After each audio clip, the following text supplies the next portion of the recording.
إذ أخرجه الذين كفروا ثاني اثنين إذ هما في الغار إذ يقول لصاحبه لا تحزن إن الله معنا صدق الله العلي العظيم. اللهم صل على سيدنا محمد وعلى آل سيدنا محمد وبارك وسلم.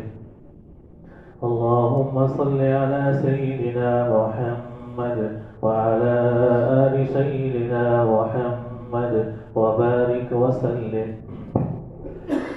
میرے محترم بھائیوں اور عزیز ساتھیوں، اللہ نے ہم سب کو نعمت اسلام سے نوازا ہے. اسلام جیسی نعمت ہمیں عطا فرمائی، اور یہ اسلام اللہ کے نزدیک سب سے زیادہ مقبول دین ہے، جسے اللہ نے پسند کیا ہے. اس کے علاوہ اللہ کے ہاں کوئی بھی دین کا کوئی اور طریقہ اللہ کے ہاں پسندیدہ نہیں. یہ اسلام ہم تک پہنچا کیسے ہے؟ یہ دین ہم تک پہنچا کیسے ہے؟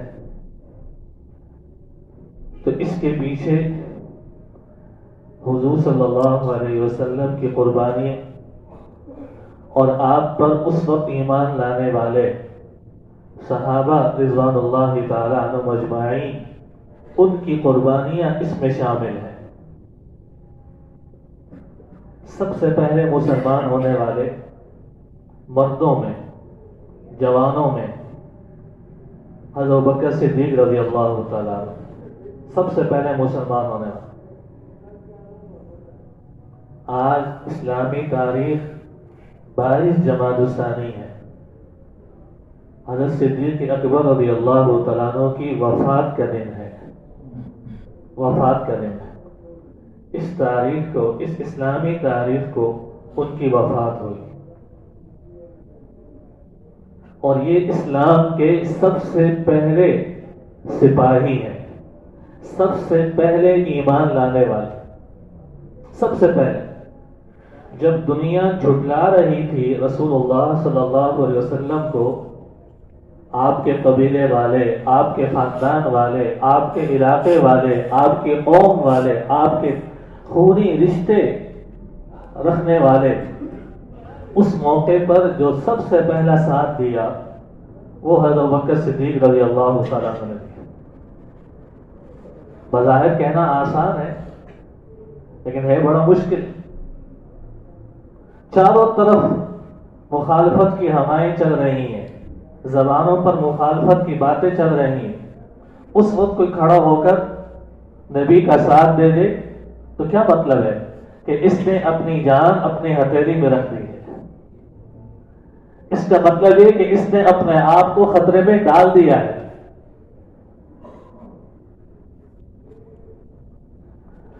ایک موقع پر رسول اللہ صلی اللہ علیہ وسلم فرمانے لگے کہ جنت کے مختلف دروازے ہیں. ایک دروازے کا نام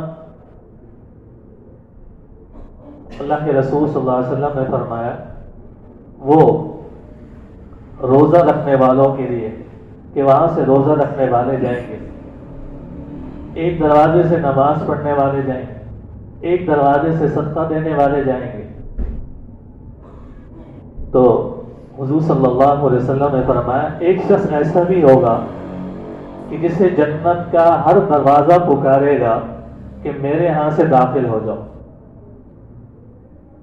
تو بکر رضی اللہ تعالیٰ فرمانے لگے اللہ کے رسول، اس کے تو بڑے مزے ہو گئے، اس کے لیے تو ہلاکت کا تصور ہی نہیں کیا جا سکتا کہ یہ شخص ہلاک ہوگا.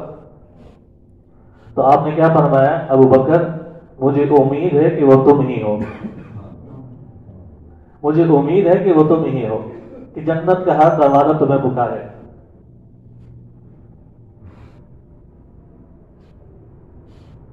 ابو بکر صدیق رضی اللہ تعالیٰ عنہ بہت بڑے تاجر تھے. اسلام لانے سے پہلے کپڑوں کا کام کیا کرتے تھے. اسلام لے کر آئے، دشمنوں نے مال چھین لیا، بہت تکلیفیں دی، تو اس مال کی کمی کی وجہ سے کپڑا پہنا ہوا اور اس کپڑے پر پیون لگے ہوئے، ٹاٹ کے پیون لگے ہوئے، تو جبریل رسول اللہ صلی اللہ علیہ وسلم کی خدمت میں آئے اور انہوں نے جو کپڑا پہنا ہوا اس پر بھی ٹاٹ کا پیون لگا ہوا۔ حضور صلی اللہ علیہ وسلم فرمایا جبریل کیسے کپڑا پہنا؟ کہا آج صدیق نے کپڑے پہنے ہیں تو آسمان کے سارے فرشتوں نے ایسے کپڑے پہنے ہوئے، ایسے کپڑے پہنے ہوئے، ایسی بلند مقام، ایسا بلند درجہ، ایسا بلند مرتبہ۔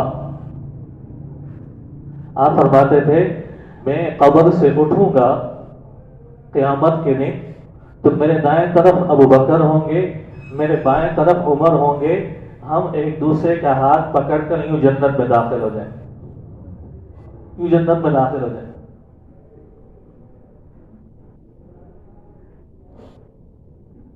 حضور صلی اللہ علیہ وسلم کی عمر 63 سال، حضرت ابوبکر کی عمر 63 سال۔ حضور صلی اللہ علیہ وسلم اپنی بیماری سے 5 دن پہلے بیمار ہوئے، اپنی موت سے پہلے 5 دن پہلے بیمار ہوئے۔ حضرت ابوبکر صدیق رضی اللہ تعالیٰ عنہ اپنی موت سے 5 دن پہلے بیمار ہوئے۔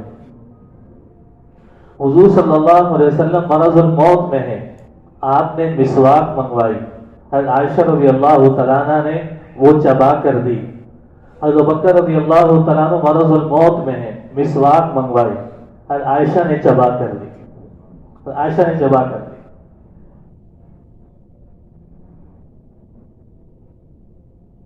اور وہ حضور صلی اللہ علیہ وسلم سے اتنا ملتے تھے کہ کوئی اجنبی آدمی اگر آتا تو وہ حضرت ابوبکر کو ہی نبی سمجھتا۔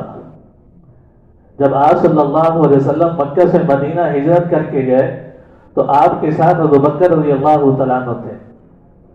جب مدینہ میں پہنچے تو مدینہ والے چہرے سے نہیں جانتے تھے اللہ کے رسول صلی اللہ علیہ وسلم کو، تو جیسے ہی لوگوں نے دیکھا تو لوگ حضرت ابوبکر کے قریب ہونے لگے کہ یہ اللہ کے نبی ہیں، لیکن ابوبکر رضی اللہ تعالیٰ عنہ نے پھر آپ پر چادر سے سایہ کیا، دھوپ آ رہی تھی، تو پھر لوگوں نے پہچانا کہ یہ ابوبکر ہیں اور یہ محمد رسول اللہ ہے۔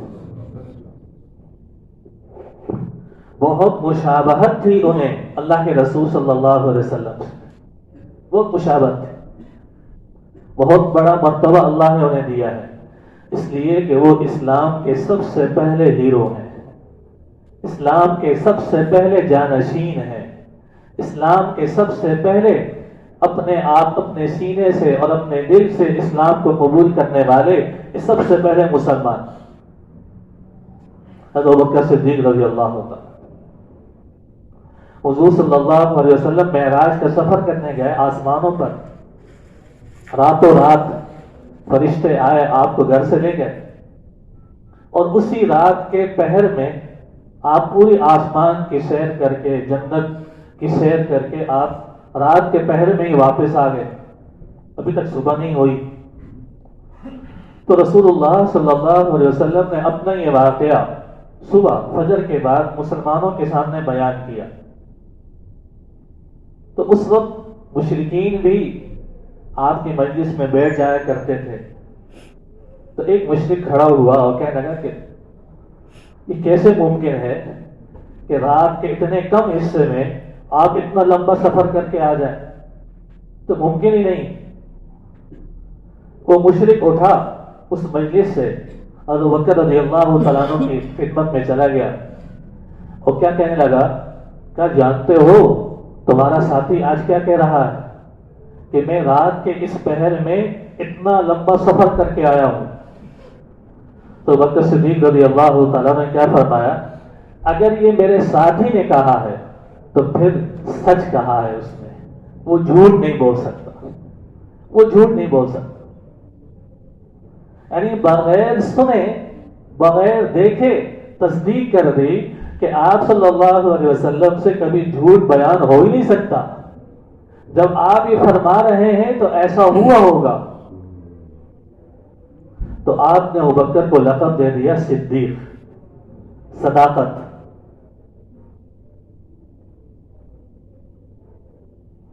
تو ہم اپنے بچوں کو ان لوگوں کی زندگیاں پڑھائیں، ان کے واقعات سنائیں، تاکہ پتہ چلے کہ مسلمان کا اصل ہیرو کون ہے. مسلمان کے اسلام لانے میں سب سے بڑا کردار کس کا ہے.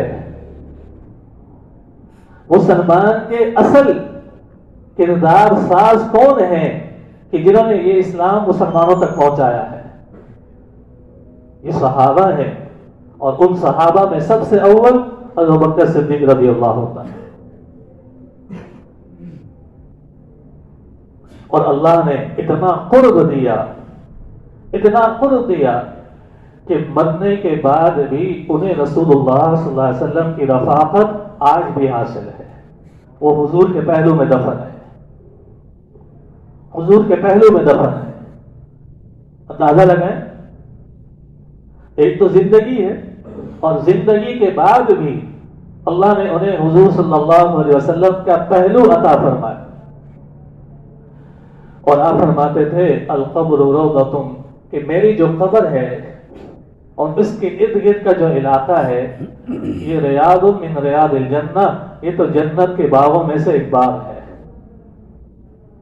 جنت کے باغوں میں سے ایک باغ ہے. اس لیے حضرت ابوبکر صدیق رضی اللہ تعالیٰ عنہ جیسا ایمان والا نہ دنیا میں کوئی پیدا ہوا ہے، نہ کوئی دنیا میں کوئی پیدا ہو سکتا ہے. ایک موقع پر آپ فرمانے لگے سارے مسلمانوں کا ایمان، سارے مسلمانوں کا ایمان، جتنے اولیاء، جتنے بزرگ، ان سب کا ایمان ایک پلڑے میں رکھ دیا جائے اور ابو بکر کا ایمان دوسرے پلڑے میں رکھ دیا جائے تو ابو بکر کا ایمان سب پر بھاری ہو جائے، سب پر بھاری ہو جائے. اتنی بلند شخصیت، اتنا بلند کردار، اتنا بلند ایمان، اتنا بلند ایمان.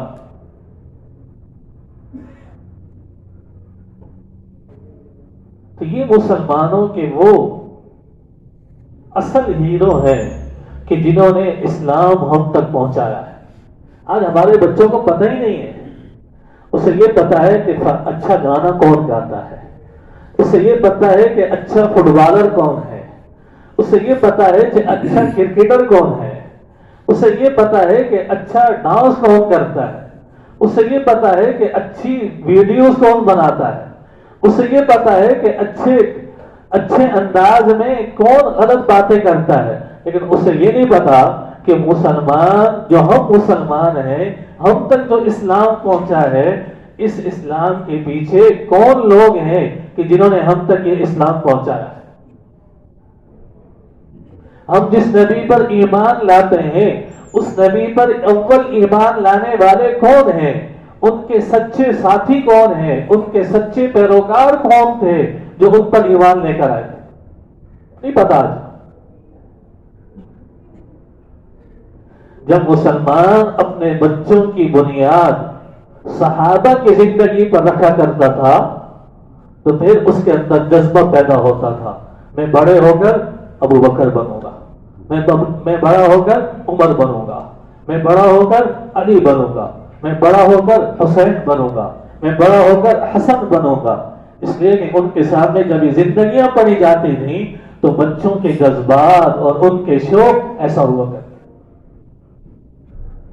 ان کے اندر یہ زندگی اجاگر ہوا کرتی تھی کہ ہاں ایسا کرنے میں اللہ کی مدد آتی ہے، ایسا کرنے سے آدمی اللہ کا محبوب ہوتا ہے، اللہ کا محبوب ہوتا ہے.